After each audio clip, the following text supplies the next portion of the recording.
You're listening to the Deep Purple Podcast, a fan podcast about one of the most legendary bands of all time, Deep Purple. We take a look at the music, history, and people behind the band Deep Purple and beyond.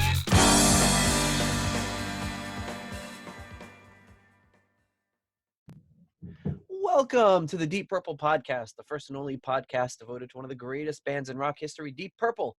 Today's episode is episode number 42, Nick Simper's Fandango, Slipstreaming.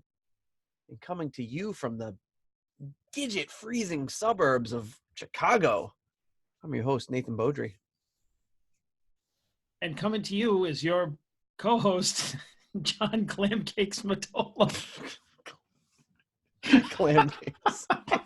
That's why I was laughing, because it sounds so stupid. So when you needed a second to start the show and you started giggling looking at your phone, you were just like, what's from Rhode Island? Oh, clam cakes, there we go. Because I'm like, shit, I forgot. I need a nickname. Clam cakes. Well, actually, before the show, I was thinking, wouldn't it be funny, like, if I did, like, I was thinking, I wanted to do something really stupid and lazy, like John Deep Purple Matola, and you'd be like, oh, come on, you know, but I'm just like, you would really have to be dialed in, because I couldn't tell you to be mad at me, because it wouldn't have the same effect. I would have been pretty mad at you, I think, if you said Deep Purple. That's about as that's almost as lazy as naming your Deep Purple podcast the Deep Purple Podcast. Well, I mean, if any more ever do pop up, people know who the first one was. Yeah, that's true, and I figured it was definitely straight and to the point. I'm sure there's some play on pod that we could do or podcast we could do with one of the songs. But you know, I thought about it like a bunch of times, because I'm like, I wonder what else we could have called this, and like nothing comes to mind. Maybe I'm just not smart. No. I think if you looked at a song list, maybe you could come up with something. But then we had like 75 tweets going the other day with like different puns on song titles and stuff. I'm sure we could think of something. I think that was Black Sabbath though, right? for some reason. But it is actually very, very cold here. It was in the single digits, which at this time last year it was negative 26, I think. So I'm not. That's without the wind chill. So I can't really complain about this year being in the single digits. Well, to put things in perspective, this time last week, it was about 60 degrees, and now it's like 20 degrees. So there you go. Go figure. It's New England. Hey, you don't like the weather? Wait a minute. Hey. Every place I've ever lived, everyone says that. Oh, that's fill in the blank weather for you. They don't realize that weather exists everywhere. Yeah, talk about like lazy conversation. It's just like, it's cold where I am. How about you? Yes, lazy podcast name, lazy banter. But yeah, we're doing something a little different this week. We're recording it like basically at my dinner time, and because you have to wake up really early for work tomorrow, so I don't know if that's going to bring a new dynamic. It's so instead of me having just dealt with a lengthy 2 or 3 hour harrowing bedtime experience, I'm coming in fresh with a belly full of tacos that I wolfed down before I came downstairs here. Well, that's different for me, because I haven't eaten dinner yet. So like, let's hurry up and finish this show so I can have my dinner. Yes. If you hear any banging or screaming, that might be my kids running around upstairs, which you don't normally hear because they're normally either asleep or pretending to be asleep. So if you want to help support the Deep Purple Podcast, you could become a patron on Patreon for as little as $1 a month, or of course, write us a 5-star rating on Apple Podcasts. Give us a nice review, and we'd love to read it on the show. And speaking of patrons, we got a lot of patrons to thank. We've got at our $10 super champion, Steve Seaborg from nameonanything.com and alltheworldsastage.net. If you want any great printing done for your stuff, go to one of those sites. He'll print literally your name on anything. He'll make all this great stuff. If you haven't seen it before, he made me this wonderful Deep Purple Made in Europe journal with an actual record. It's really, really nice stuff. We've got at the $5 tier, Clay Wambacher. The $3 tier, Peter Gardot, Ian DeRosier, Frank Thielgard Mortensen, and Mark Robach. And in the $1 made-up name tier, we have got L's Murders and Spacey Noodles. Thanks to all of you. Thanks to our brothers at the Deep Dive Podcast Network, Riot Sabbath Bloody Podcast, The Simple Man at Skinner Reconsidered, and Terry T-Bone Mathley at T-Bone's Prime Cuts. And of course, how could we forget the patron saint, archivist of the Deep Purple Podcast, Jorg Planer. Thank you so much for all your help. And speaking of Apple Podcasts, we have a new review coming in. 5 stars. What else? From Jimmy Page Zoso 999. Clearly a huge Deep Purple fan with that name. January 15th. Must listen for fans of Purple. Excellent podcast, well-researched and presented by the hosts. Always entertaining and informative. 5 stars. Thank you. Thank you. It always goes on a little too long. But we do appreciate it. Thank you so much. My soundboard here, my incredibly high-tech soundboard. Well, and just to be clear, I mean, Nate is the one that is, researched all of the things that we hear every week. You are the one that does all the research. Through with help from Jorg Planer, of course. Mm. Couldn't do it without Jorg.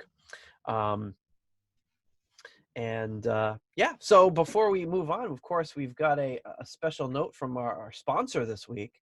We've been very fortunate to be landing all of these big, huge sponsorship deals. This one I felt would be timely because, I just had I had a bunch of tacos and I ate them pretty quick. So let's hear what we've got to hear from today's sponsor. I'm going to share the screen with you. Oh, I've got alarms going off and everything over here. All my alarms that normally don't go off during the show. All right, let's try that again. Here is a little note from our sponsor. It shakes your soul, you feel that fiery pain. Sound the alarm, it's heartburn gone insane.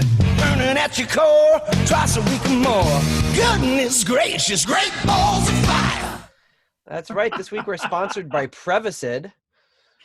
So if you've got that heartburn pain or acid reflux, Prevacid is just the ointment for you. Ointment. Just the whatever pill. Was it a pill? Yeah, it'll take care of that heartburn real quick. And our friend Lynn Turner is really excited to tell you about it. So thank you, Lynn Turner, and for the folks at Prevacid for sponsoring this episode. All right. We're getting off to a great start here. There's all sorts of crazy stuff going on. Yeah, it's a little. See, when I've got that extra, when I haven't had my soul completely beaten down by 3 children who don't want to go to bed, see all that extra fire I have in me. All right, so here we are. Today we're talking about Nick Simper's Fandango, which we long held as like kind of a running joke, like Nick Simper's Fandango, ha ha ha, because it just sounded funny and never heard it until recently, and it was always just like kind of I don't know, like a joke we'd throw out there without having any information about it. Yeah, I mean, it's just like it was like any other unusual, I guess, band name that just sounded, like you said, it sounded silly. So we're just like, because you think Fandango, what is he wearing, like a big sombrero or something with the little things hanging off of it? I don't know.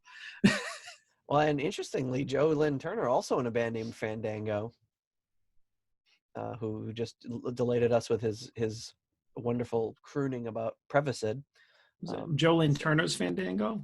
That's what I call it, just to be able to discern which one you're talking about. But it was just called Fandango. Mm-hmm. But I think an upcoming episode has to be a showdown between Nick Simper's Fandango and Lynn Turner's Fandango. Oh yeah. We'll put that on the short list. A duel to the death. Hopefully not. So this, there's not a lot of information out there about this album. This is a tough one. It came up empty in a lot of corners. But basically our personnel here is, not surprisingly, on bass guitar, Nick Simper.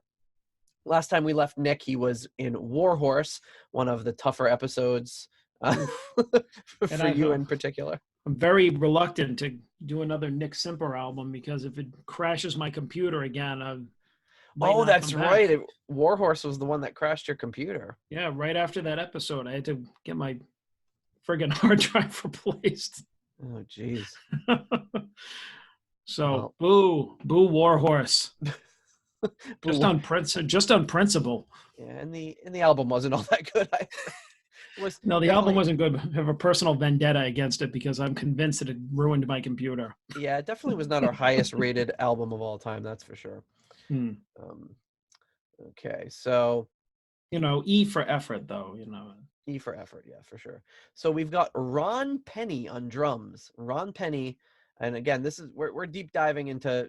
There's very little to deep dive about on this, but basically, Ron Penny doesn't have any other credits other than this album, so didn't really go on to do much else, at least in the recorded sphere of music. So that's all we got on Ron Penny. On guitar, Pete Parks, who played with Nick Simper in Warhorse, but on the second Warhorse album. And then he would also be later in Nick Simper's Dynamite, which is another Nick Simper project. I like that he puts his name in front of everything. Hey, you got to use that name power of Nick Simper. It's like we talked about with Ian Gillan wanted to call the band Shand Grenade, and the record exec was like, "What the hell are you talking about? You're Ian Gillan." I don't know that Nick Simper has the same selling power. These were not huge hits, but a little bit of an upgrade. I wonder from if like Warhorse. if Rod Evans did something like that, it would have been too long. Like Rod Evans, Captain Beyond. Well, he That did, doesn't the sound- new Deep Purple featuring Rod Evans. Yeah, that's right. He put the Rod Evans at the end of it, but Exactly. see, but Nick Simper was smart. He preempted the band Exactly. name. He had a good publicist, Nick Simper. Yeah, and he's still around, and he does a lot of interviews, or he has done a lot of interviews, right? I mean, I've seen like documentaries where he like footage of him dominates it, like being interviewed. So yeah, it's good that he's so willing to talk about it. I wish Rod Evans was of a similar nature. I'd love to hear something from him. One day. He's been disappeared now for 40 years. On piano and organ, we've got Neil MacArthur. Again, this is his only credit on Discogs, so we're not going too deep with any of these guys, really. And then we have vocals by Jim Proops. I don't know if he's any relation to Greg Proops. His only credit is with Nick Simper's Fandango, and on this album, and then the next album, which is called Future Times. So that's our deep dive there. Not a lot of stuff. Wonder if this was one of these where he just got a bunch of like, you know, musicians that he knew, like friends, because ones where we've gone into albums where they've used like, you know, like I guess reputable or, you know, studio musicians where they've played on a lot of stuff. I mean, you're able to trace it back even if you don't know who they are. They're like, oh, they were on this, or they worked with this one. I mean, if these people don't have any other credits, it could just been, you know, some of his buddies. Well, I think a lot of times too, like the Ritchie Blackmore formula is to get an unknown. He loves getting these unknowns and then having them with his band for a short time and then casting them away, or they leave or whatever, and they go on to these long careers, you know. Casting them away. But which is usually what he does. But Nick Simper doesn't have unfortunately the same level of influence in the industry that Ritchie did. He wasn't selling the same number of albums, but he could have just been giving a start to some up and comer musicians that just never really took off after this. Engineered by Manfred Neuner. He has lots of credits. Most of it's in German, so I don't know a lot of the stuff. So you'd have to consult Jörg Planer about that. It was recorded at Ton Studio Hilpoltstein, located in Franconia, Germany, and it was in the 80s. Was one of the leading studios for rock recording in Germany. This is distributed by Pi Records, which I know we've seen before. I can't remember which band we've seen that's on Pi or PYE. I don't know if I know there was some other band we've covered before that had that. And it was also released, copyrighted Shark Records. It was a German label that released Nick Simper's Fandango, the Beatles Revival Band, and the Trapeze Running album. So some interesting stuff.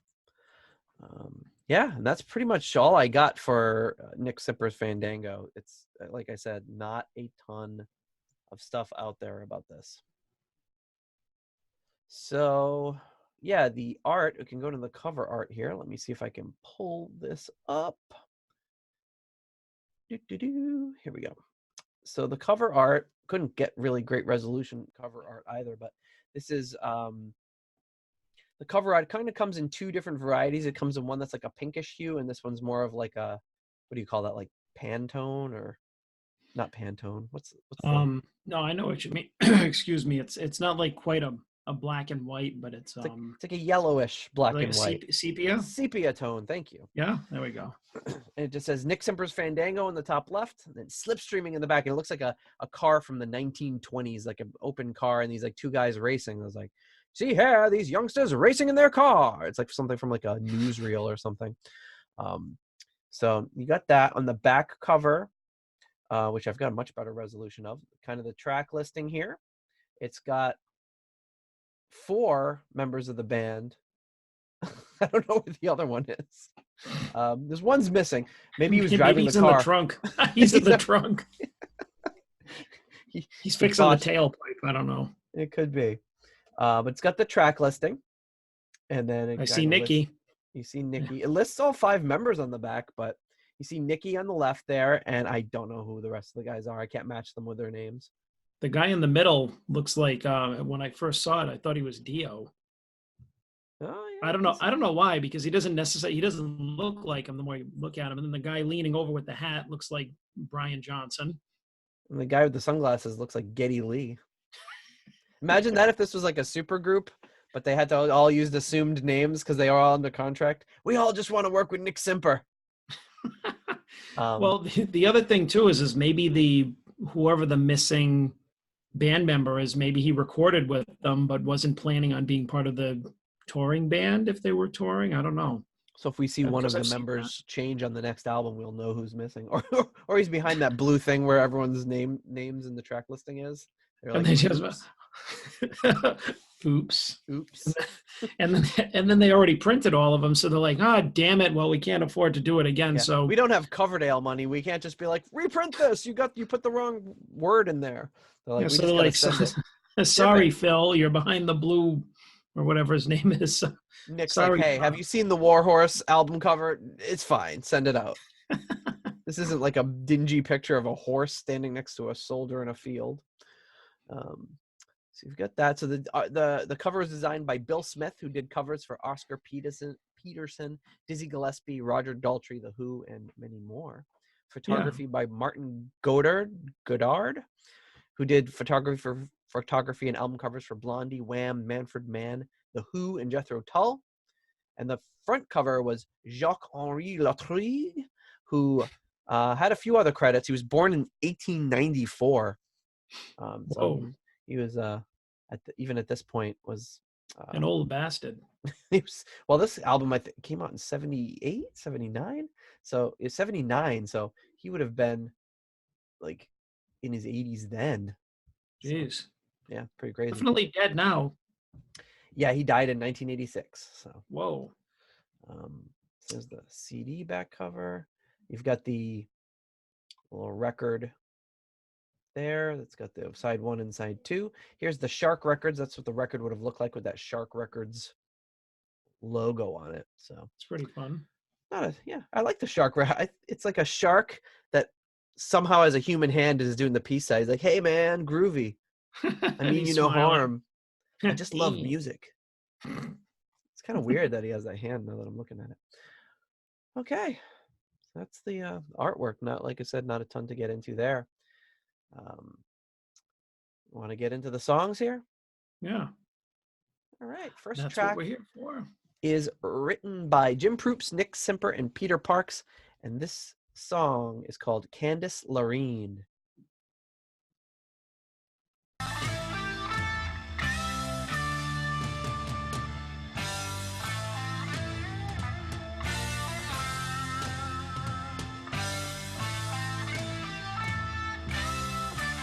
Definitely heard this one before.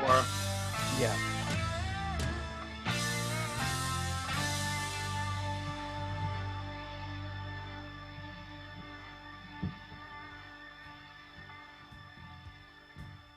Nice little intro there.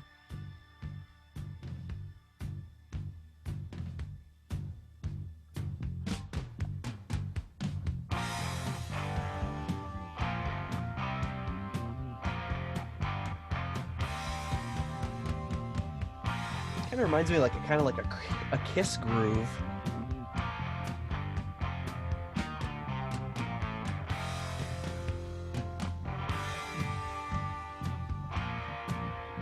Where did you play this? Didn't you play this for me before?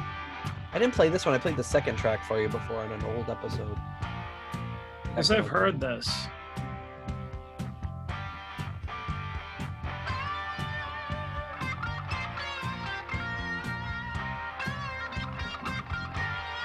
Or yeah, actually, it could have been from when I played the album, because honestly, I didn't listen to it recently to prepare for the episode. Oh, that's right, because you listened to it after I played you the second track. Though. Right.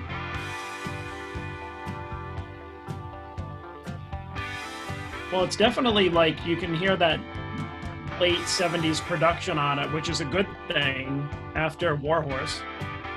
Yeah, and I like this little kind of like harmony guitar or whatever it is.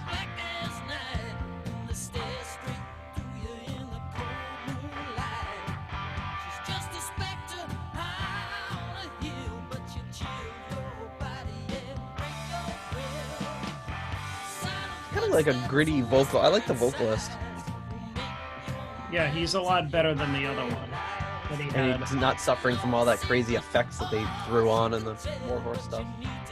Yeah, he's got like just enough effects on his voice.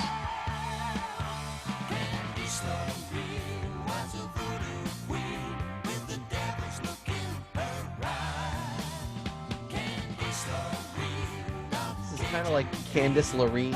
It sounds like it could be a Deep Purple song, like something Ian Gillan would write, just talking about some chick with a weird name. Well, yeah, like Mary Long. Or Mitzi Dupree. Forgot about her. I don't know, who does this guy sound like? He sounds like someone. He's kind of got that high, gritty, kind of like a gritty Geddy Lee, speaking of Geddy Lee. Yeah, hear that a little bit.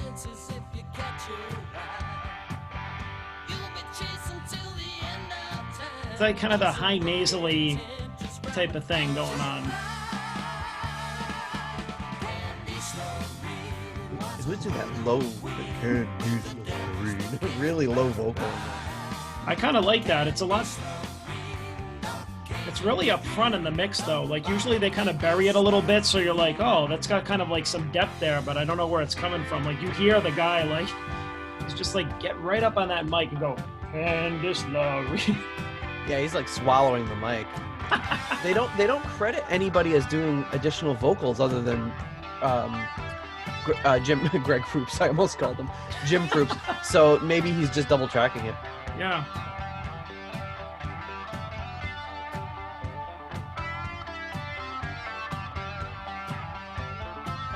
A little Ritchie Blackmore type of rhythm going on back there. But it sounds like it's keys that's doing it, keyboards.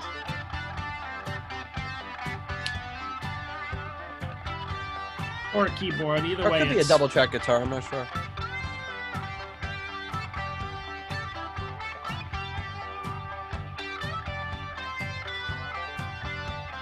It is a little, like, guitar's a little thin sounding for my taste.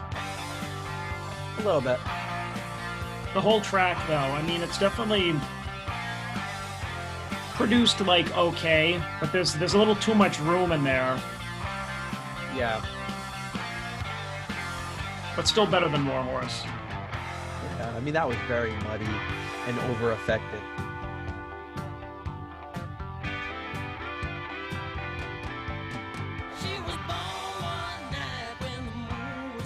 Yeah, now it's driving me crazy who this singer sounds like. Yeah, he sounds like somebody. It reminds me of somebody else, and it's like a kind of a gritty Geddy Lee is not doing it for me. It's not who I'm thinking of. Well, a Google search reveals that he is the guy that you thought looked like Dio. Oh, okay.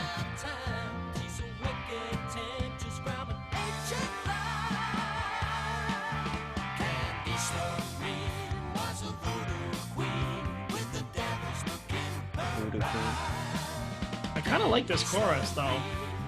I like the lolly elements of the song.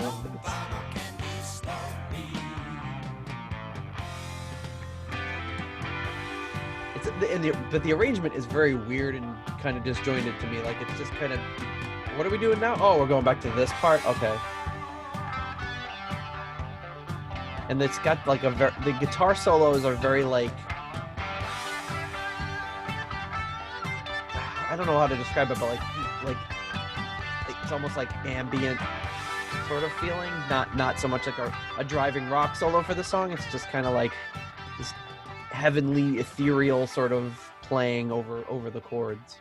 Well, I mean, the song doesn't really have a lot of energy to it either. It just kind of plods along. Yeah. I mean, I do like the melody line that they weave in there. That dun-dun-dun-dun, dun-dun-dun-dun. I mean, at least it's like melodic. Yeah. So it's like you have something to grab onto that makes you remember it. But it's like it's okay. But I mean, I like the chorus though. It's like it kind of hooked me after the second time. Yeah, I think if they in something with the performance and something with the production could have given it a little bit more energy. Well, what do you think about this song? Yeah, definitely. And if they raise the tempo too, if they like up the tempo, I don't know. Let me see. Candice Loreen. I was trying to say it like it didn't work. I just realized in our notes here where we rate them, I called it Clarence Loreen. Yeah, I was looking at it. I'm like, oh, did I say it wrong? Is it Clarence? No, Loreen. I don't know why I said put Clarence in there. Oh. Maybe I was thinking of Reconsidered and his producer Clarence. All right. Well, I think at best, kind of an average track. I'll give it a 2.5. Oh, okay. Yeah, not. I mean, that's pretty much half for me. Yeah, it's like okay. I'm gonna give it a 3. I was toying around with giving it a 3, but you know, Nicky's gotta work hard to win me back after Warhorse. he's still paying penance from what he did during Warhorse. I think it's good. I think it's a little too. It's 6.5 minutes long, which for a song like that, even with all those little weird parts, seems a bit lengthy. It's nothing like Warhorse where those songs are like 8 minutes long, but it seems like it could have been a little zippier. Well, yeah, but you know what though? What was it, 6.5? Yeah, it didn't really feel like 6.5. I was gonna say it didn't feel like 6.5 minutes, which is, you know, that's kind of a compliment to this song anyway. Because I mean, if it was 6.5 minutes and it felt like it was like 12 minutes, then I would have been like. Yeah, a couple of the Warhorse albums had that problem. So. All right. Next up, now this is the track we had played on a previous episode. The next track, Rocky Road Blues. This is written by, where is it here? This is written by Nick Simper and Pete Parks. And we had played this way back when we had our segment that was like the Deep Purple Deep track, where we'd play a random track and try to trick you or stump you, which was impossible for you to ever get because it was always these deep tracks. But here we go with Rocky Road Blues.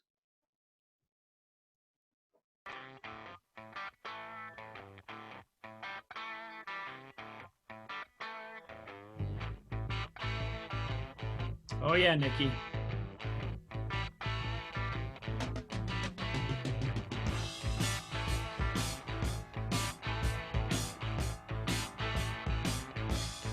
I like this.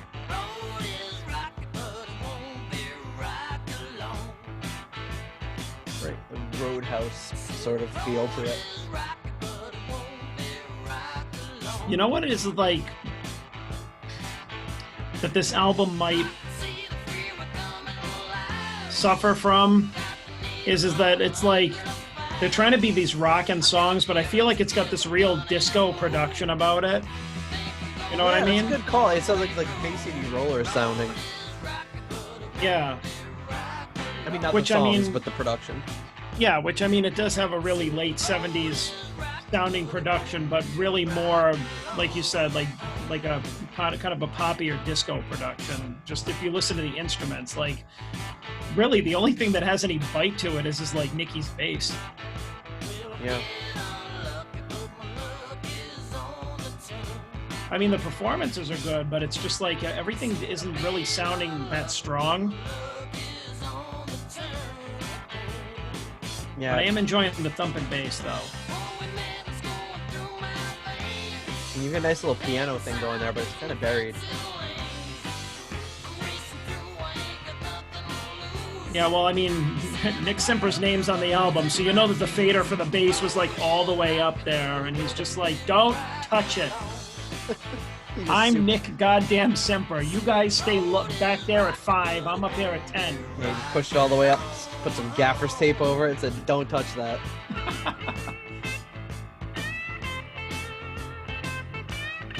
It's got actually a pretty nice guitar tone on the solo. Well, this one I really like. This really fits this song.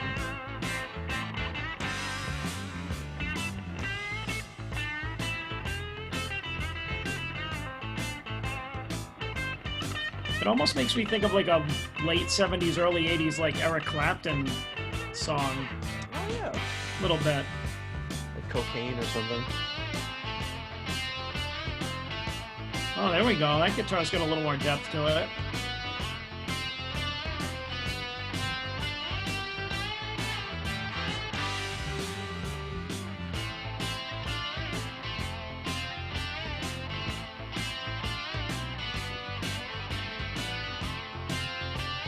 It's fun to hear this kind of composed solo and like essentially a straight blues song. Yeah. Yeah, I was thinking the same thing. But it works well. But yeah, it is very composed because I started to think that the tempo was a little too. I don't think it's too slow for this, but it seems like very measured. Like it seems like they really rehearsed for this one. You know, they might have had like the songs down, parts worked out. But some of those piano licks, they kind of get lost in the background. I feel like they could have brought that up a little bit more in the mix when it was happening after the vocals or something, but yeah. John Lord wouldn't have been having any of that. If this was John Lord's Fandango, those faders would have been all the way up on that piano. I just turned the faders up on everything. Which is what the early Deep Purple mixing sessions were like. All of them in the control room, moving their own faders. Amazing it sounds as good as it does. Very bad technique. It worked.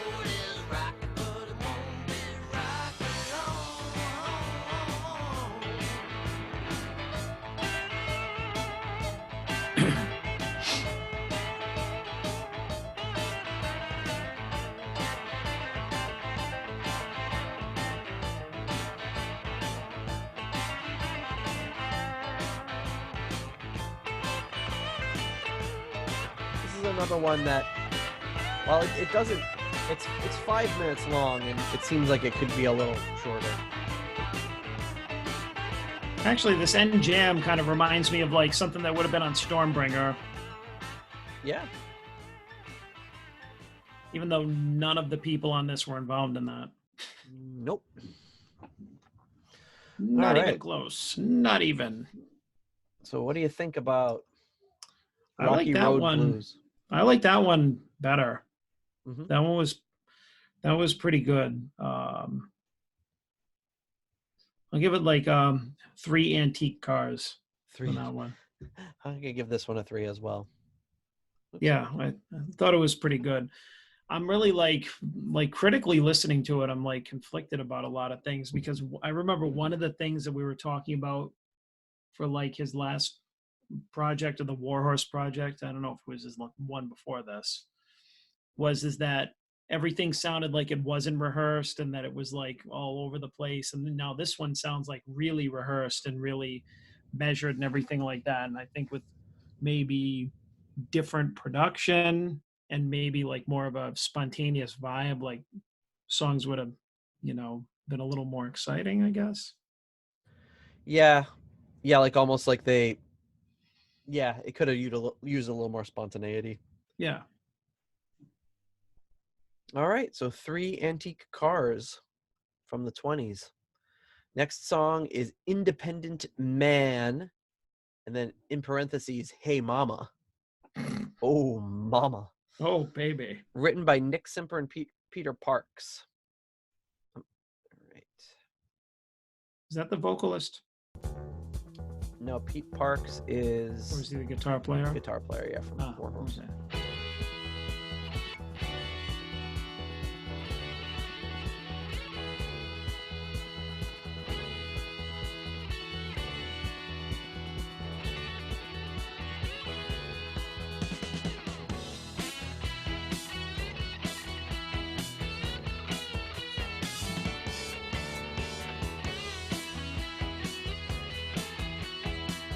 It's pretty good.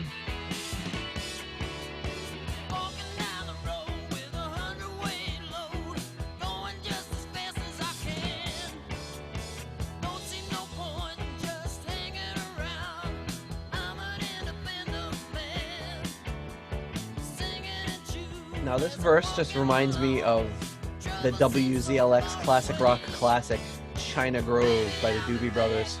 Yeah. I knew it sounded familiar. I can't not hear that when I hear this song.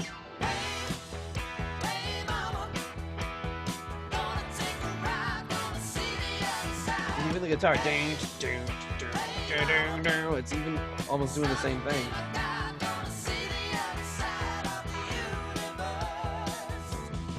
Never been a huge fan of that song, mostly because they just played it way too much. Yeah. And it was like every third song in WZLX. That song was released in 1973, so a few years before this one. It had to have been an influence, whether it was intentional or not. Oh, yeah.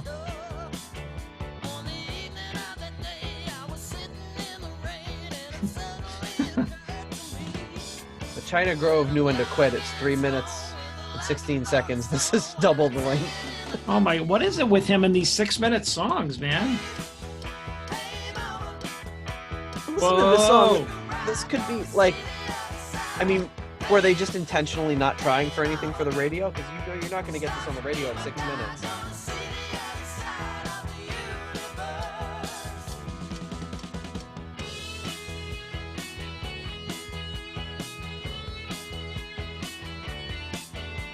And it's one thing to have a 6-minute song. It's another thing to have a 6-minute song that doesn't need to be there. It doesn't need to be 6 minutes. And it's another thing to have a 6-minute song that's another version of China Groove. China Grove.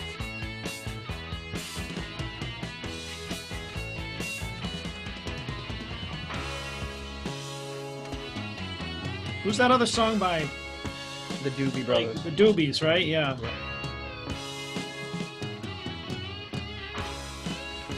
I cannot look at the song China Grove objectively. I've been overexposed to it. I think everybody has.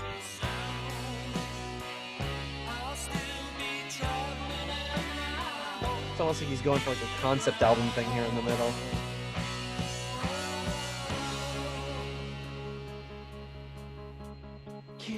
Kilroy. Oh boy. I don't know. Sounds like a Who type of thing. Yeah.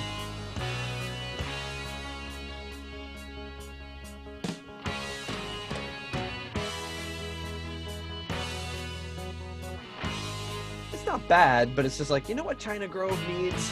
An unnecessary 3-minute interlude in the middle where we get all theatrical for no good reason. Yeah, they really lost me here. Like this doesn't need to be here. I mean, if they had a producer that might have been like, you know what, cut all this crap out for the album, and you can do it in your live performance. Maybe. Yeah, exactly. Just have this be a 3-minute rocker. You might have got this on the radio. You could have called up the record company, radio stations, and been like, "Hey, you looking for the next China Grove? We got it." Funnily, you know what this one has that the other one doesn't? Nicky Simper. And 3-minute overly dramatic middle part. Yeah, that whole middle part just did not need to be there. I mean, I really do appreciate what they were trying to do with that. I just don't think it worked.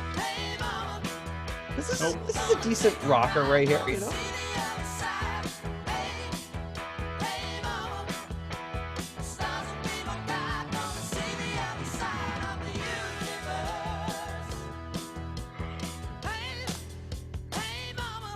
Oh, getting the little audience involvement here. I want to see your hands. What audience? Like the engineer and like 2 other people? Well, you know they want everyone to clap along in this part, you know. All right, everybody, I'm going to say hey, and you're going to say mama. Hey, mama.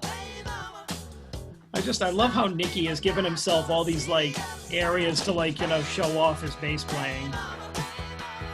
I mean, it's not complicated. He's very understated so far. I think he went a little more wild on the Warhorse album. Here he's just really playing it straight.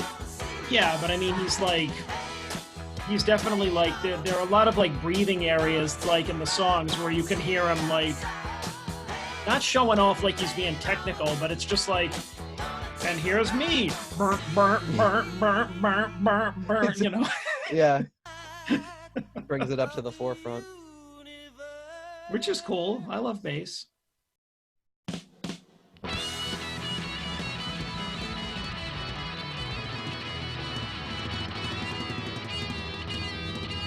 Oh boy, that whole ending just did not fit with the rest of the song, even though I love this kind of thing. Yeah, it was a little... Yeah, I felt like it was a little too like, you know, all right! Well, yeah, let really, me hear ya! That whole song has like a lot of elements that seem to be like they're playing it live, but I don't know if they had been playing it live at this point. Yeah, which was just what they were used to doing. Kind of unusual too, because my comment about the last song was like that it didn't sound spontaneous enough. Now this was them too spontaneous. It sounded like them being very, very planned out, but trying to sound spontaneous while sounding planned out. Right. You know what I mean? Like this sounds like something that this sounds like the version that would be on the live album. Yeah. So this could have been like half of it. You know what it makes me think of is the Kiss song 100,000 Years. Was they did extended version of it like back around the time of Alive, and when they did the demo of it, they had all these different parts to it, but they cut it down to like, you know, 3.5 minutes for the album. Mm-hmm. Which is great because I think that if they did all the live stuff on the album, it would have been too long, and you know, some Kiss podcast would have been having this conversation about it. So yeah, this kind of stuff I don't know is really appropriate for an album. But yeah, and it just kind of gives off that thing like we're, you know, like when they stop everything, it's just the vocals that would be the part where the audience is going, "Hey, mama," you know, they're singing along, but it's like you're being a little presumptuous. Like nobody knows the song. Nobody's going when you play shows, when you're opening for whoever you're opening for, they're not going to sing along because they don't know it. This is the sort of thing that would happen organically over a course of years if it became a huge hit. Right. And it was almost like it was being forced into that. And I'm going to have to blame the producer. What's his face? Who is that? Oh, the producer? You mean, I can't believe you don't remember his name, which Heinrich is... something? Well, actually, it doesn't really... I guess it was produced by Nick Simper and Pete Parks, but the Manfred Neuner was the engineer. So I mean, an engineer is gonna set everything up and do whatever you want him to do. Okay, so he's to blame for the sound. Okay. So yeah, exactly. Although honestly, it sounds good. It could be a little richer, but I think it's overall pretty well recorded. But Simper and Parks were calling the shots, and I guess then that's why. That's who you'd blame for the lengthy bits in here. Yeah, they didn't have anybody to rein them in. Right. So, you're not gonna. This song does not have like. You would mistake this for anything produced by Bob Ezrin or I don't know any other famed producer out there, or Roger Glover for that matter. Or Roger Glover, exactly. So, pretty decent, but there's a lot wrong with it. I think so. 2.5. Yeah, I'm gonna give it a 2.5 as well. I mean, it sounds too much like China Grove, and I don't like China Grove at all. I'm just overexposed to it, and I cannot think of that song objectively. Overall, I think this could have been a radio hit. It could have been a pretty decent thing. Way too long, and that middle part, that Kilroy part in the middle, was just. That Kilroy, Pink Floyd, whatever it was. It wasn't even Pink Floyd. It was like, it was a Not Pink Floyd. The Who. The Who, yes. The Who. It was like you the best I can think about is the best way I could describe it is clumsy theatrics. You know, just doesn't really. I know what they're trying to do, but it just didn't work. True. All right, next up, the Stallion. Oh, geez, we're going back to horse motifs. Nick. It was the Italian Stallion, but this is just a regular, non-Italian variety. The Stallion. All right.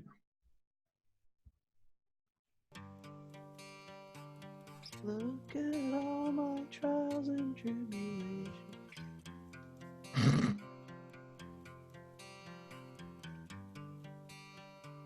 That's a decent sounding acoustic, though. It's very organic sounding. This cool little like flangey sort of guitar lead. I don't know. Did he just have like that one like tone on this album? Because it kind of bothers me. Like for his lead guitar. I think this is a different tone he's using on this. It's like got more of that flange on it. This was written by Nick Simper and Pete Parks, by the way. I'm calling him Pete now. I don't have to call him Peter, apparently. Those kind of terms. we know him pretty well. But by this point, we're thick as thieves. I wonder how he's gonna sing this. Is he gonna be like? Well, I don't think he's gonna sing at all. I think this is an instrumental. Oh, okay.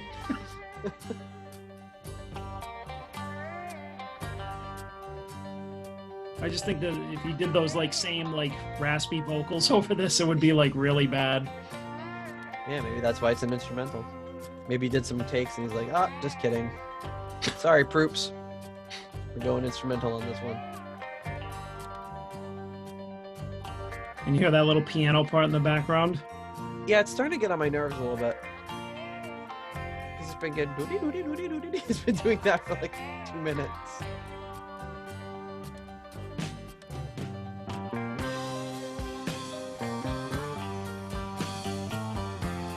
Oh, I like that when the bass doubles what the guitar does. Yeah. Kind of has a Catch the Rainbow feel to it. Nice move.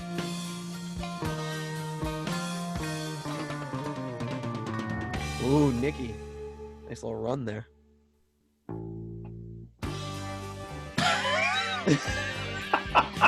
It sounded like you went boom. Oops. I came in early. And they like leave it in. I like it. All right, this part the guitar has got me a little bit more.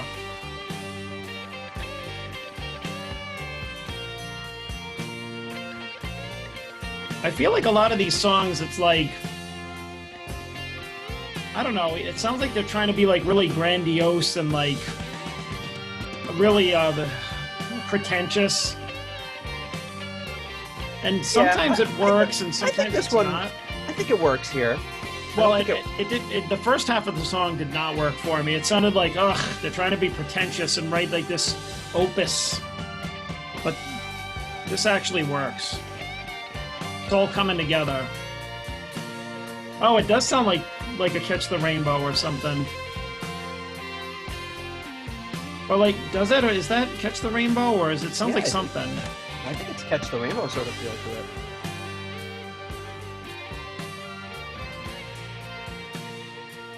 Long fade out.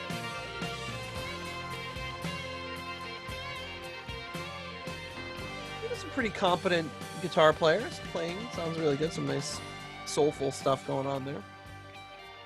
So, you know, I think this would have been a great way to like fade out like a cool ballad that kind of built up like Blind Man. Yep, Blind Man. You know? Or like Catch the Rainbow or something like that, like one of those songs where like it's like a slower song where it builds. builds, and then it just has this like long, like it builds up this crescendo, and then it has this long outro. Like that would have been a great outro to like another song, Right. and maybe to end the side or even the album. Totally. If that was attached to a really nice ballad, that could be a really emotional kind of ending. But as a standalone instrumental, I mean, I still think it was really good, but it was just, it didn't have the same power to it, or it didn't have the gravitas it would have had if that was at the end of some really good lyrics, good singing. Yeah. You know, Blindman is a perfect example. Yeah. I mean, not to compare this to Blindman, that's not really fair. well, just using that song, using that song as like a template for like what it could have been. But I mean, it's like, what it was, like a 3.5 minute instrumental. It just kind of, almost like 4. it kind of 4 minutes. I felt like it kind of meandered around a little bit. Yeah, more than it could have. It could have been something along the lines of Blindman or Catch the Rainbow or When a Blind Man Cries, something like with that kind of build, but it didn't really have it. Well, regardless, I'll give it a 3 because the second half of the song did kind of hook me in. I liked it. All right, I'm gonna give it a 3 Overall. as well. I liked it too. Okay, next up, we're done with side 1. That was a great side closer. Yeah, I'll agree to that. That definitely, like, it closed down something. It closed down something. Like a side, an album. I mean, I'm glad it was like a side closer anyway. And next up, the song, the titular Slipstreaming, written by Jim Proops, Nick Simper, and Peter Parks.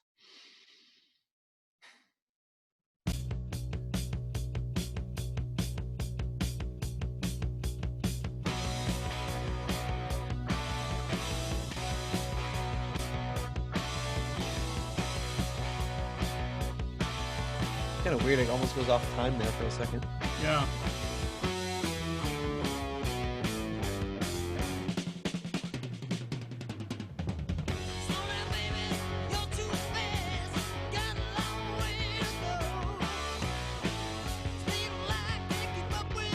This is really good, but they're doing the Ritchie formula again for the verse, playing on the octave. Yeah. Which I like, but it's just weird how it's very Ritchie-ish.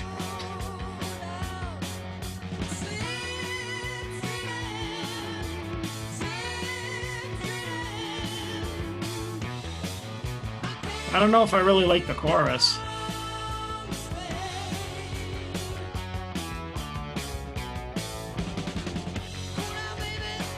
Yeah, it seemed like it maybe a stretch for his range. Yeah. I really like his voice. This sounds like a great, like, rainbow song. Yeah, I don't know that he could really pull off what he was trying to pull off there.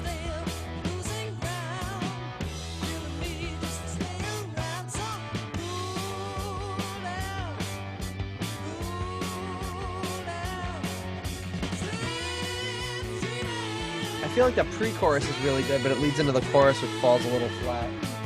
Yeah, they could have maybe done it a different way. I don't know.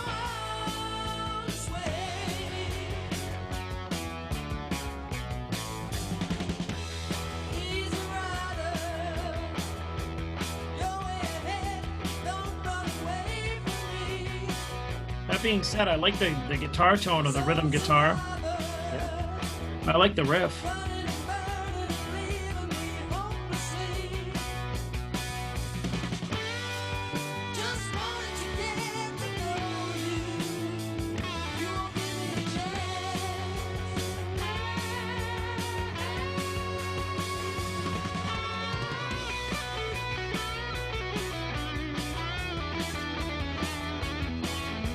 I'm almost thinking about what it would be like with Ian Gillan singing this. Someone, because I don't think he had the power to really belt out in that range. He's got a really good voice, but like Ian Gillan would have just like, he would have belt that out. Yeah. It brought a little bit more energy to it, but it's kind of like a lot of the other things on the album. It feels a little low energy. Yeah, like just because of the way that the guitar is, you know, playing the like the verse in the background, like you could hear like, you know, maybe like Graham Bonnet or JLT singing it. And it kind of suffers from the same not to put it in the same league, but the first Rainbow album, kind of the same thing, which it sounds like a band that really wasn't super comfortable yet, could have used a little more time getting things together.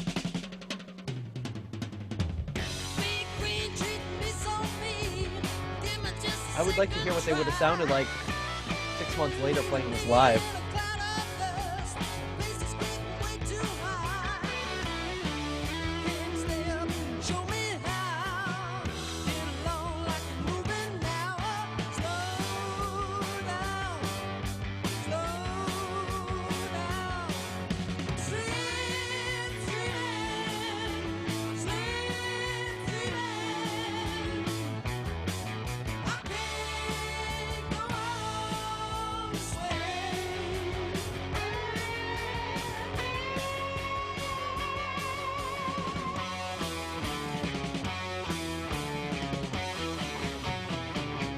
I don't want to drink your poison.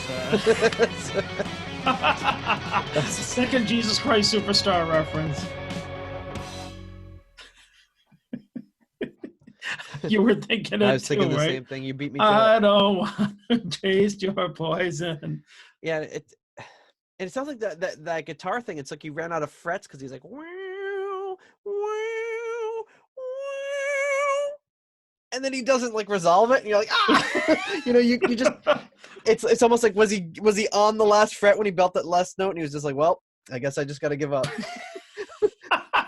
Like I just felt just every time he did it a few times in the song, it just drove me crazy.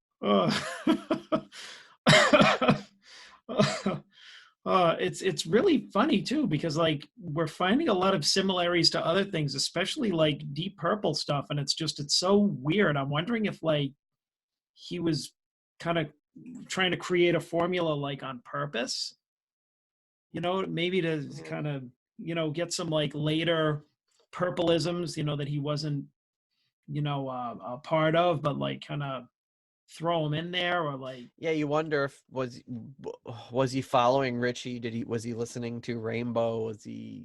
Because I mean, come on, I mean the guitar in that verse was like classic Ritchie Blackmore. The dun dun dun dun dun dun dun dun dun dun dun dun. He's done it like a million times.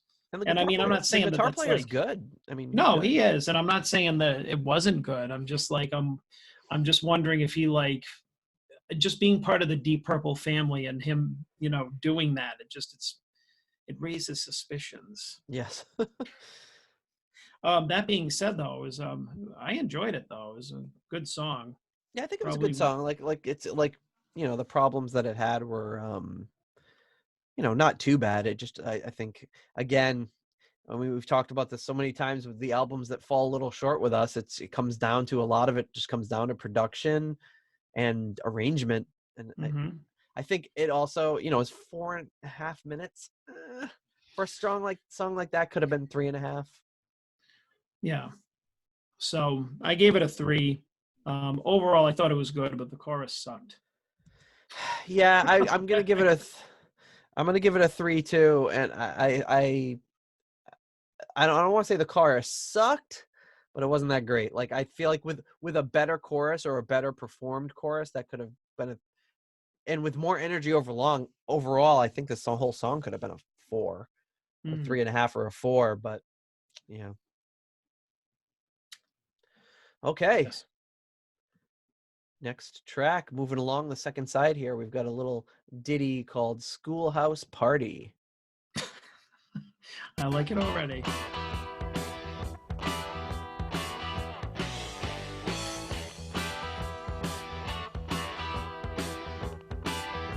Now, that's a really kind of Pink Floyd sounding guitar line there.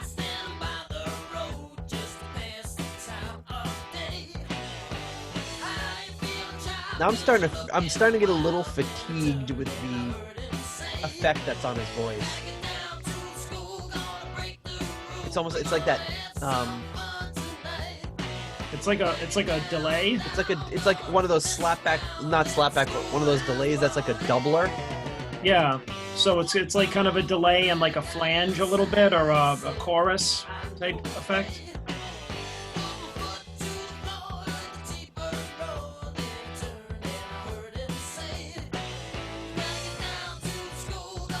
But I mean, this also has the same kind of like beat as like that kind of. So it's kind of similar to the last song. Yeah. Yeah, see, Schoolhouse Party, but it doesn't sound like they're ready to party. This is a nice little groove here. I'm enjoying this.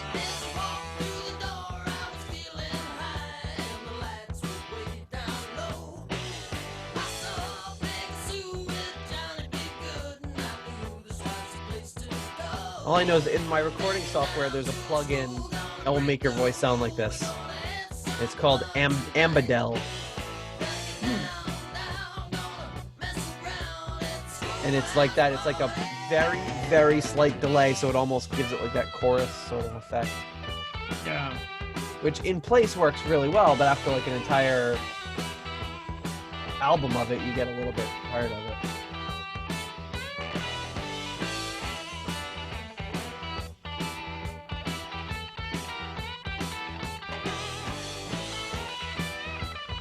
Yeah, this does not sound like a Schoolhouse Party. I could expect more of like something a little more upbeat.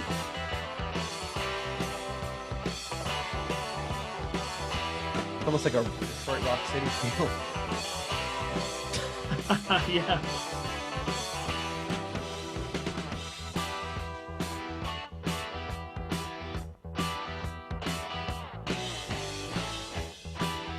I really like this.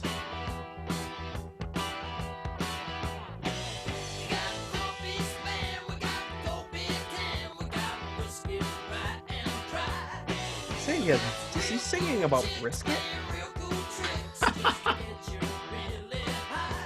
I don't know if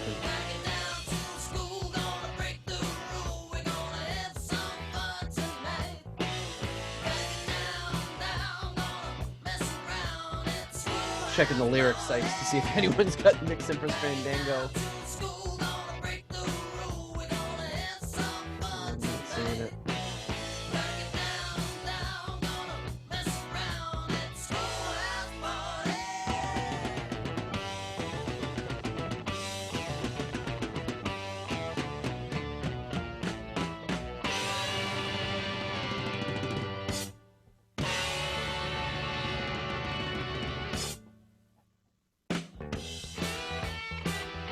Oh, fake out. A little fake out. The fake out ending. I actually didn't mind that. That's something you don't hear all the time. No, no.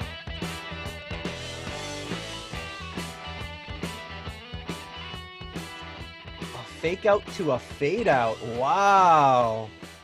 I gotta give him points for that for the arrangement. That's some next level stuff.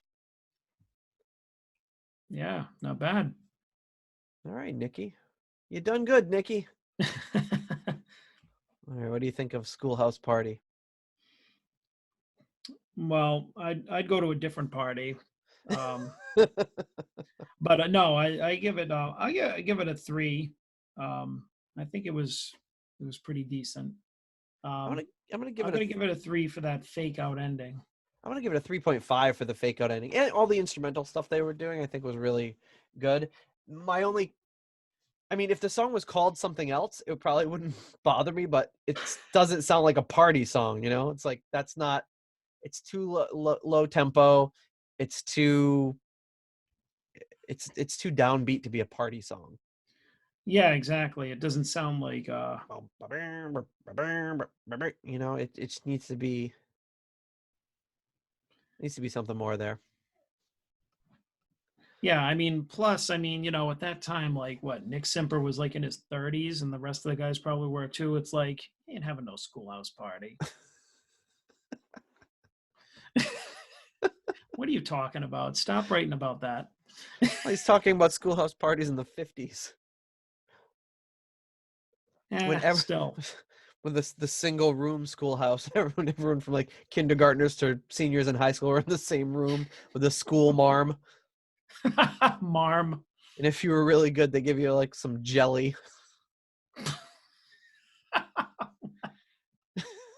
You know, like they didn't have any like real treats or candy back then. So like, here's some jam, here's some preserves. Is that real? Yeah, Are you the like kids, messing like, with me? yeah, like they didn't have like anything, so the kids would get like an orange or like some jam. That would be like their treat. Well, like a little like a jar of preserves, or like Yeah, would they they probably just just like like scoop out a spoon and hand it to you. Here you go, just eat this out of this spoon. It's yeah, just it's some like blackberry preserves from the wild blackberries I picked behind the schoolhouse and simmered down overnight. or while you guys were on like recess, Yeah, well, trying to stay out of the street, getting hit by covered wagons. I think we're talking about two different time periods now.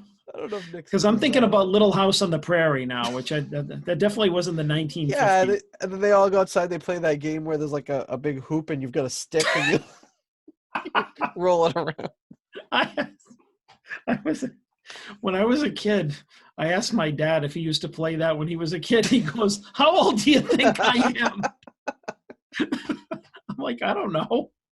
I mean, I know how old he was, but I didn't know how old this game was with the hoop with the stick. That's great. Oh well, their attempt to rival Schools Out by Alice Cooper failed. Is that what you think they're trying to do? Maybe, I don't know. School's They out did not- forever. They did not write an anthem. I know that. No. If they were going for anthem, they fell very short. But it's a pretty good song, and I like the little instrumental breaks in it. They're pretty good. Yeah, definitely.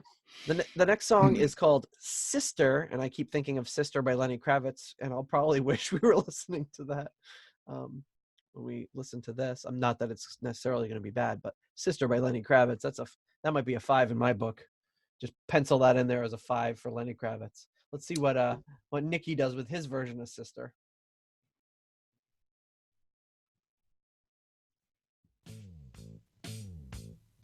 Another bass intro. What do you know? They faded out the last song, another fading in. All right. I'm digging this. The guitar's really yeah, he's feeling it.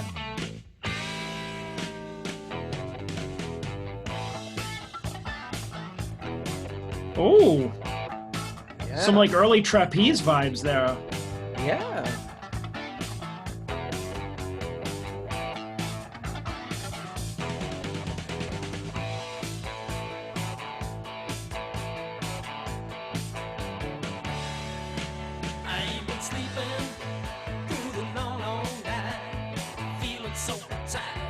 Now I'm thinking his voice sounds like the guy from Moxie. Yeah, good call. He's singing a little different in this.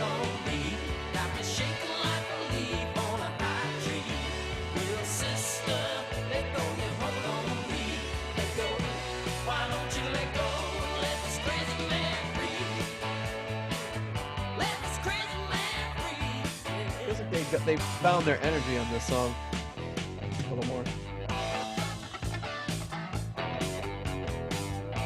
That's a cool little bit right there. Yeah, a little organ, a little percussive organ bit. Yeah, he's doing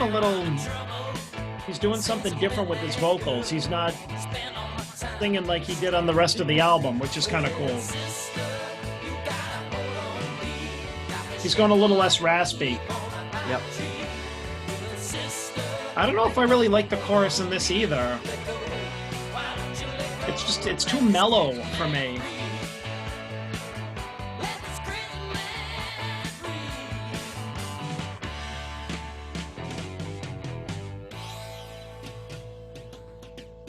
She's got eyes of deepest blue. This kind of comes out of nowhere. They hypnotize me through and through. There was a day I couldn't say goodbye. And when the bluebird plays the eagle, yeah. Actually sounded a little bit like Tommy Bolin there. That's why I said that. Yeah, I did.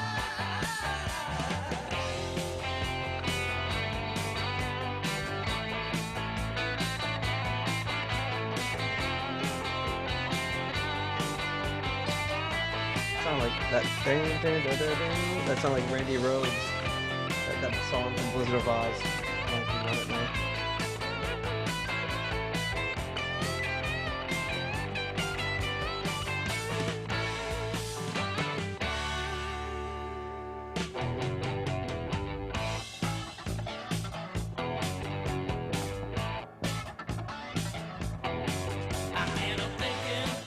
No, it wasn't Blizzard of Oz, was it?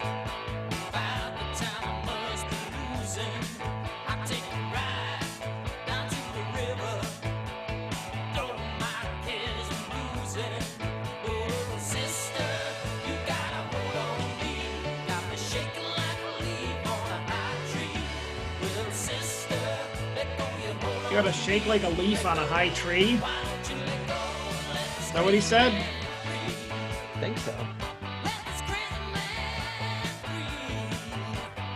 It's kind of a weird lyric. You Can't Kill Rock and Roll, that's the other song. It sounded like the guitar was mimicking. Yes. I mean, it wasn't mimicking because the song hadn't come out yet, but... Right. Maybe Ozzy was mimicking it, or Randy was. Maybe Randy was a big Nick Simper Fandango fan. You'll never know. I'm gonna tag Rudy Sarzo on Twitter and ask him. Yeah, he'll know. He will. I mean, he put me in my place when I told him the Quiet Riot 2 album cover was homophobic. I'm sorry, homoerotic. He put you... Oh, yeah, that's right. He put me in my place. He's like, sometimes a cigar is just a cigar. And I'm like... He put you in your place in the most, like, philosophical, wise way possible. Yep, so you got to give Rudy Sarzo props for that. Yeah, sometimes a cigar is just a cigar, but also, that was a very homoerotic album cover. Sorry, Rudy. Anyway, well, I mean, whether it was intentional or not, like, bunch of guys in leotards, like, in a locker room.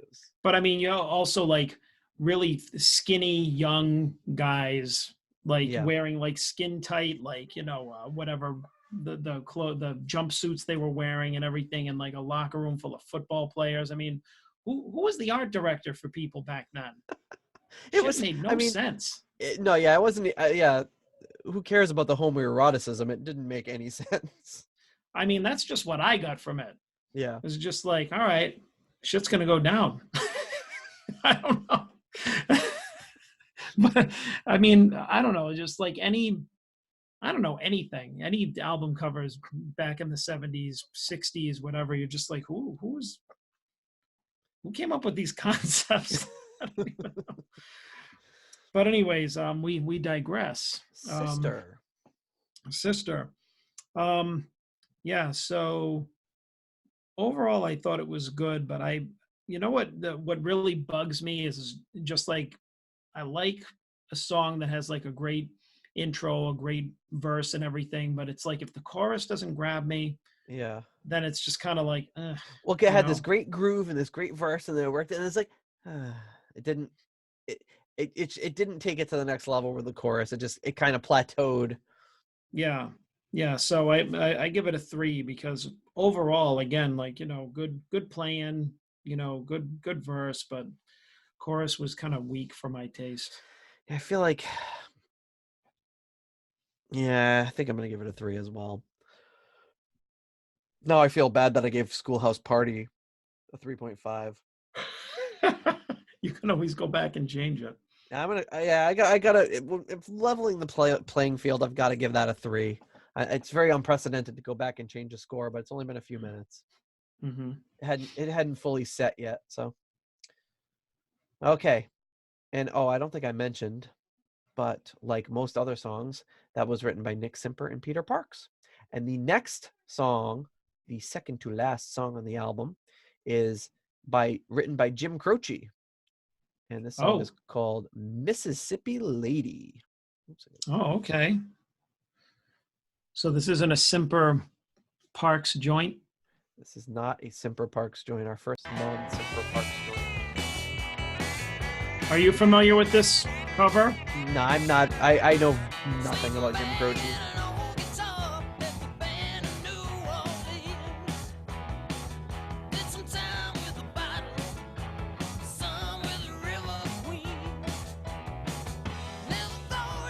so far, I don't think I would have noticed that this was different than any of the others, or that it was not written by them. Yeah, I would have thought that this was another original. Oh, bringing out the tambourine.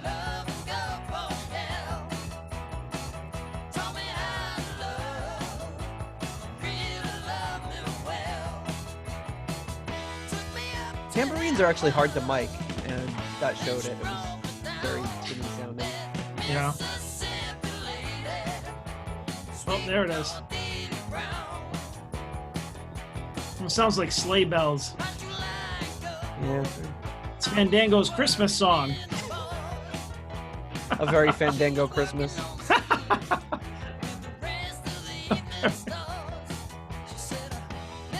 Mickey with the hair and the little pom-pom on his head for the Christmas episode.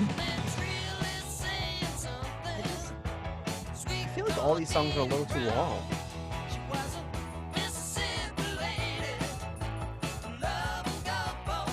When I've listened to this album before, kind of more in the background, I don't think I've really noticed how long the songs are, so I guess that's good.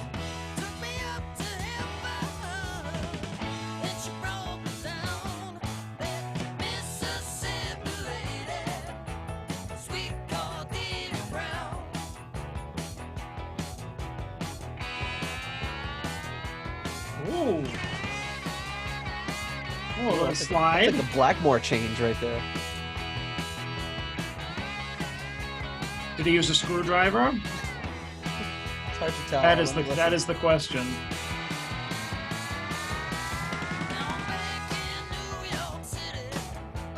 Oh, claps now?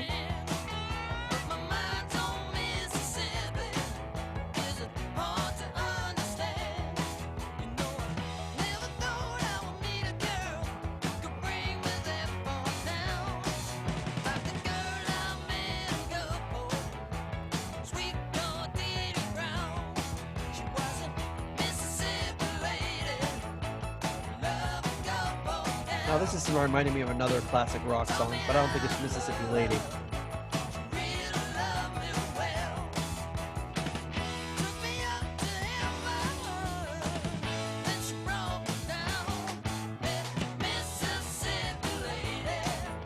Was it China Grove again? It might have been.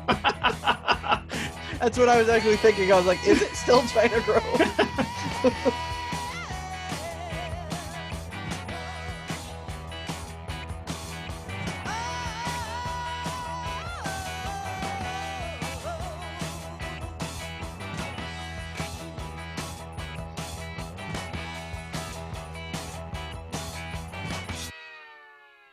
Ooh. Oh, Oh, another them fake. Them Another with the fake fake out. outs. What is Man. with these guys?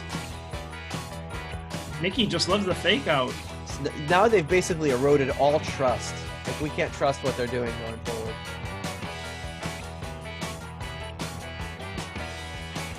I feel like the balance of the piano is a lot better on this song.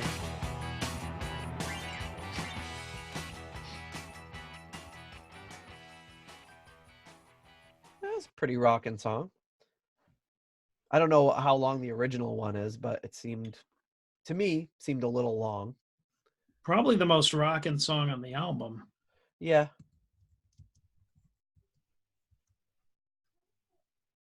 Trying to look up the original here to see how long the original was. I know my dad had a Jim Croce album that I don't think I ever listened to. Mm-hmm. It's like that's that's the extent of my exposure to Jim Croce. All right. You'd like maybe pull up the original and see like a verse or two of that. Let's see here.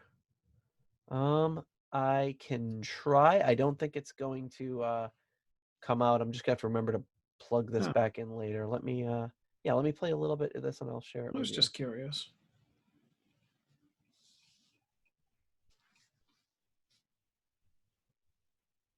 you. Okay. Oh, gotta press play. Here we go.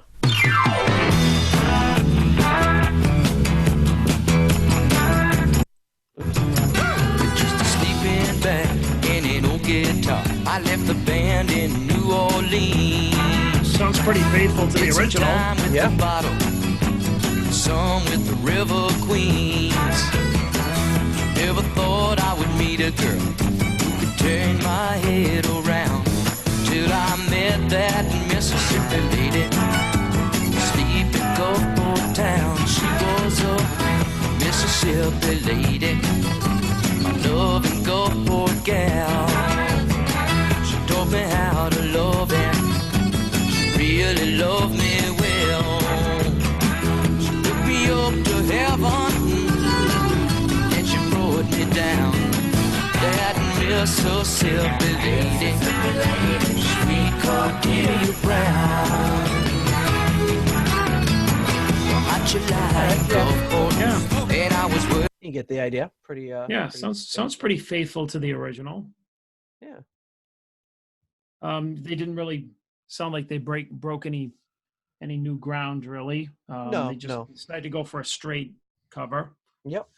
Yeah, I thought it was pretty good. I'll give it three cars.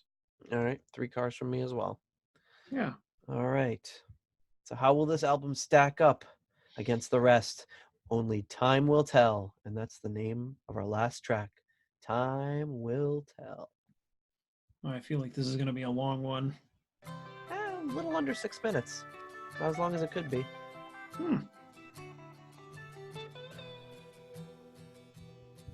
This is written by Nick Simper and Pete Parks once again.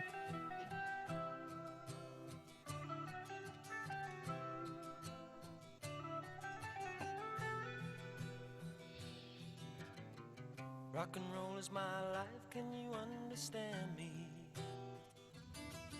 Definitely going in a different direction with this one. Oh yeah, it's like completely dry voice, like no effects. I think this is the only track he's had that, and I'm really liking it. He's got a good voice. Yeah. 1962. Whatever happened to you? The promise you said would be there. No, it's really going to depend how they build this throughout the rest of the song. 1963. Whatever happened to me? Guess I just wasn't aware. Think of me, all you superstars in your big and shiny cars. I can play as well as you. He's got the pipes for sure. The chances got you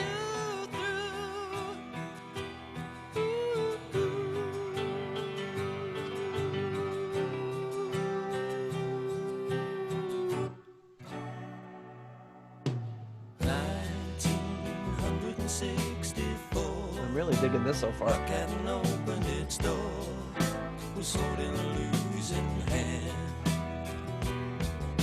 I must have zoned out by the last time I listened to this because I don't remember this at all. Wow.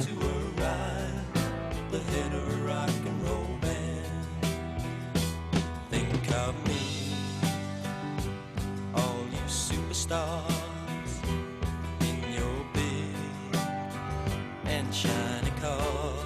Now I feel like they're almost rushing a little bit.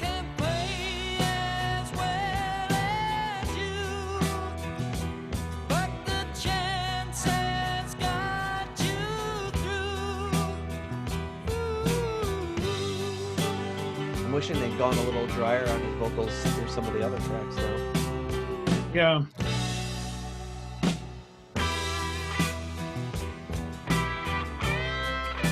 Oh, great. Really nice tone on the guitar. There once was a time in the 60s when my heart would overflow. The thought of a life of stardust, the head of a rock and roll show. And I dreamed of the fame and fortune, of the one I'd taken in hand. When I went top my first million, the head of a rock and roll band. It's all very aspirational at this point. I think in that last part, he's almost like something Rose territory there. Oh yeah, wow. Sounded like Axl Rose. 1969 is at the end of the line. Only time will tell. Only time will tell. Only time will tell. Only time will tell. Only Actually, maybe that's who he sounded like all along, and we weren't realizing it. A little kind of Axl Rose-ish. I don't know. I mean, like maybe like overtones. Yeah, maybe. Axl Rose like- to me seems a little more like aggressive. The sound of his voice.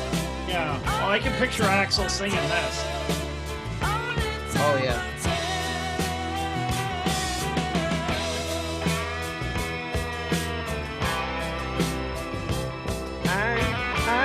Hi, yeah.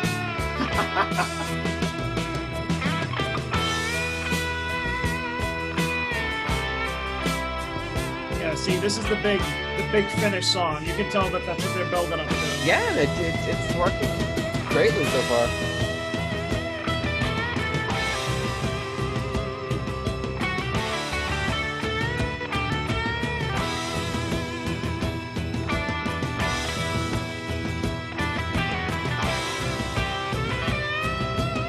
I'm surprised Peter Parks didn't go on to any more stuff. He's a really good player.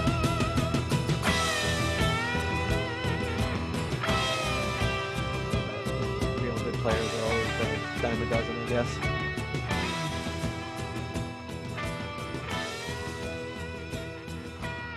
Which, I mean, he's really not doing anything on the guitar that's groundbreaking, but that doesn't mean No, it's but not fits the good. song really well, and I think he's playing as well as any of his contemporaries would have been at that point.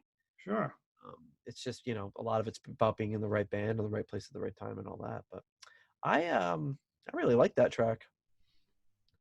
Yeah, I feel like it could have had more of like that build up that we were talking about toward the end. Like it could have been a little more of a grand ending, but I mean, for what it was actually probably like one of the best songs on, probably the best song on the album. Yeah, I would say it's the best It song on was the album.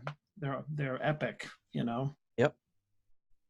So, well, I'll give it a 3.5. Same here. Like, not to be a jerk, but nothing on this album deserves a 4. Yeah, I mean, that would be the closest for sure. I toyed with a 4 for a little bit, but I think it comes down to some of the arrangement and some of the production choices. Mm-hmm. There's the core of some very good songs on this album. Yeah. All right. So where does Nick Simper's Fandango's Slipstreaming stack up? Ooh, let me go drag these formulas down. Boink. Here we go. So one of our closest. So yeah, pretty pretty low. Combined rating of 5.94. You rated it slightly higher than I did. Your overall rating was a 3. Mine was a 2.94, but close enough. So higher than the Shades of Deep Purple, higher than Warhorse, higher than Complete Episode 6.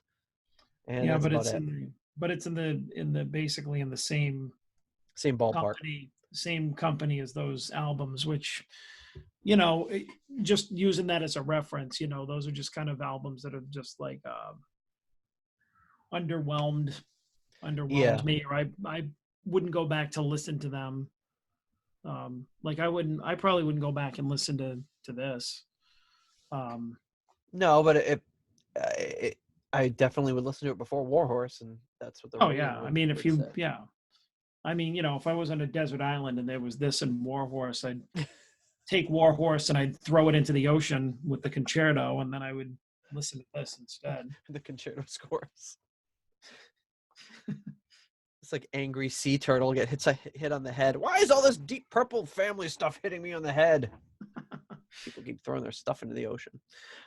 Yeah, but overall, I would say it's the whole album is like a little too tame for me. Like the Yeah. performances were good, but they were tame, and the production was decent, but maybe didn't quite match the music Yeah, style of music.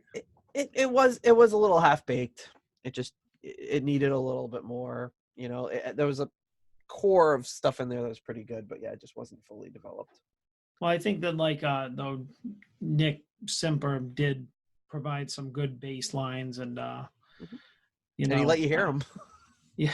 Well, that's the thing about that is you wonder, it's like, I don't know. I'm kind of annoyed by that because I feel like, oh, okay, his name's on the album, so he's like, he has to have these featured parts, like in the beginning of the songs and in the interludes and stuff, just because it's him. I don't know. I mean, I think it's exactly as simple as that. I don't think there's anything else you can read into it other than that. I think it's just like, I'm Nick Simper of Nick Simper's Fandango. I play the bass. The bass is going to be heard. I mean, it's The bass pretty is gonna simple. like I'm not saying intro he you was an to asshole every about it. I'm song. not saying he was like a diva, but No, it's just as simple as I wrote all the songs. My name's on the freaking album cover. I'm producing it. What do you think's going to happen?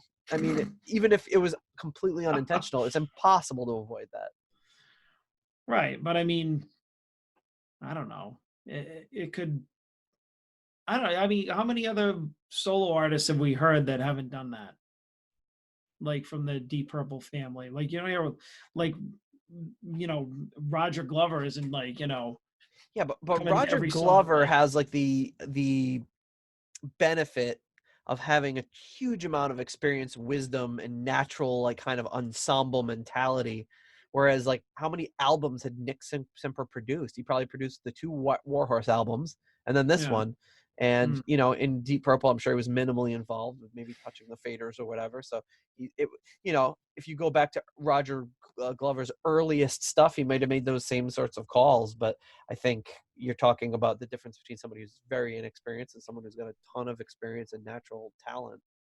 Yeah, I don't know. I guess it's just like I feel like it's pretty contrived. Like it's one of those like a rookie Yeah. like a rookie move type of thing. Like like my name's on the album, so every song's gonna start with me going boom, boom, boom, boom, boom, boom, boom, boom, boom, boom, boom, boom. It's like, Yeah, I think but I it's mean that's fine. It's just like the thought of it just like feels contrived and annoys me. But yeah. that Well, doesn't mean anything. it's natural. But I'm annoyed anyway, by a lot. that's the first Nick Simper's Fandango album. We finally did it after all these years. Woo. We hit into the Fandango. Yeah, but overall, I would say it was an enjoyable listening experience. Hell of a lot better than Warhorse. That Oh was yeah. just painful. Oh yeah, and it had a lot of positive qualities. Yeah, and the songs were a lot shorter than the Warhorse songs. Oh yeah. And the vocal processing was better. I mean, it definitely was a big step up. Yeah. Oh man, here's some crashing upstairs. Oh, boy. Okay, so in the news, in our news segment here, we do have some information, which is our friend Joe Satriani coming out with a new album called Shapeshifting. So be looking forward to that soon. Should be pretty interesting. Nice. Haven't sat down and listened to a Joe Satriani album in a while, so I'm looking forward Me to neither. this. Yeah. Other than that Squares album that he released earlier last year, I should say, that album was great, but not your typical Joe Satriani. That was like very early kind of pop, his early pop group, which was really awesome. I'm really digging that album actually. And I did see he's got like the anniversary of Surfing with the Alien came out and stuff like that, but they had to change the cover, I guess, because I think Marvel. I was always surprised that they were able to put the Silver Surfer on the cover of that album. And I think Marvel eventually was just like, no, you can't do that anymore. So any subsequent releases have just like this silver guitar. It's like the same background, but the silver guitar head coming in. Have you seen it? No, but I don't know. I think that's kind of stupid. It's like, hey, 30 plus years later, knock it off. I think it was more like they used that without getting the proper rights. It was like, I guess. oops. Yeah, where's Coverdale when you need him to make some of his pithy commentary? Oops. But I would look forward to covering that album someday. Mm.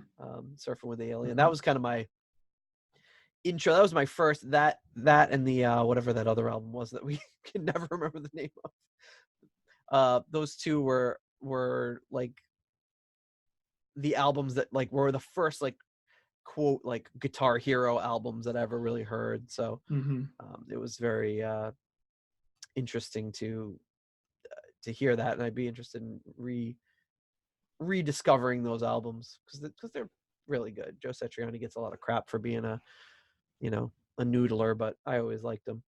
And here's a little quick comparison, a side by side of those two, the old album cover and the new one.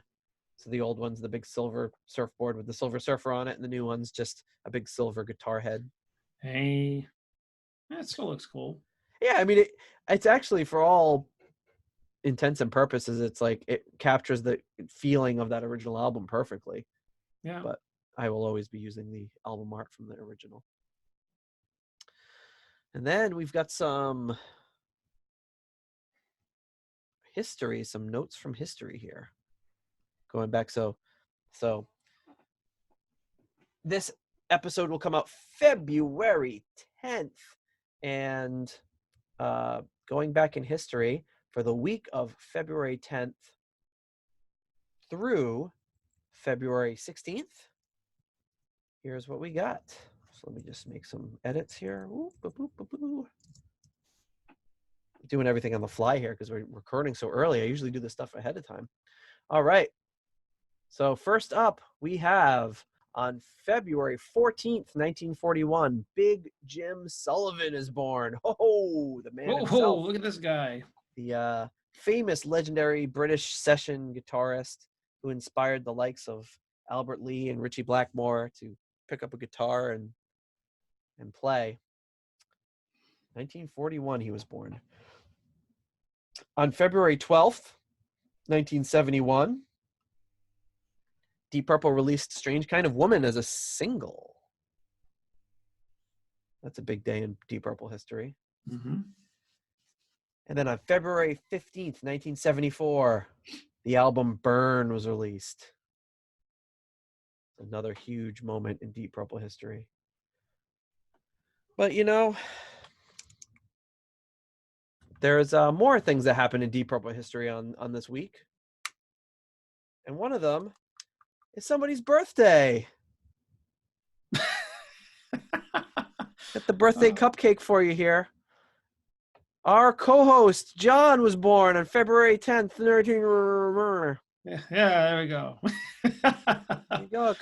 Okay, blow it. Lean in real close to the screen and blow out the candle. Here we go.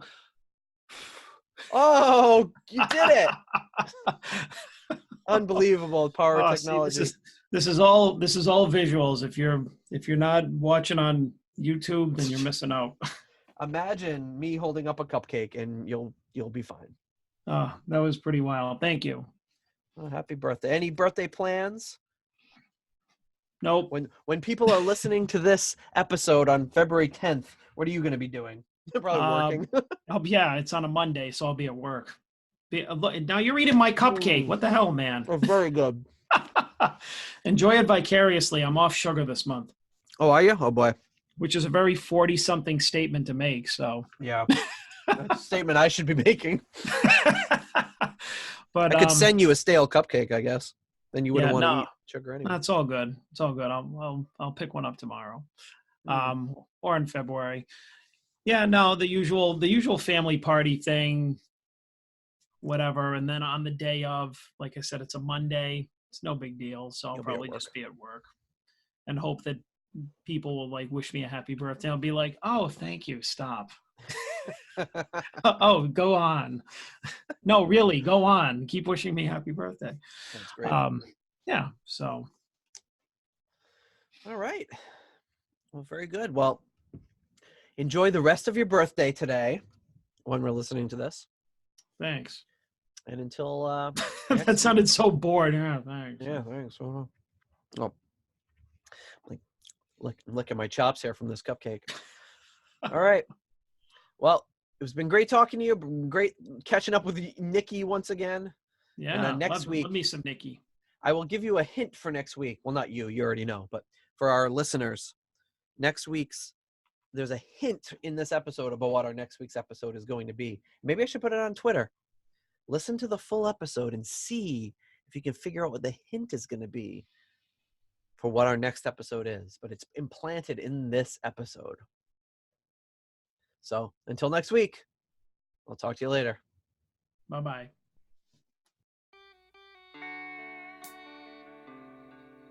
Thank you for listening to the Deep Purple Podcast. If you like what you hear and would like more episodes in the future, please donate on Patreon to support the show. You can also give us a rating on iTunes to help new people discover the show. You can follow us on YouTube, Instagram, Twitter, and Facebook for show updates. See deeppurplepodcast.com for more details. Thank you for listening.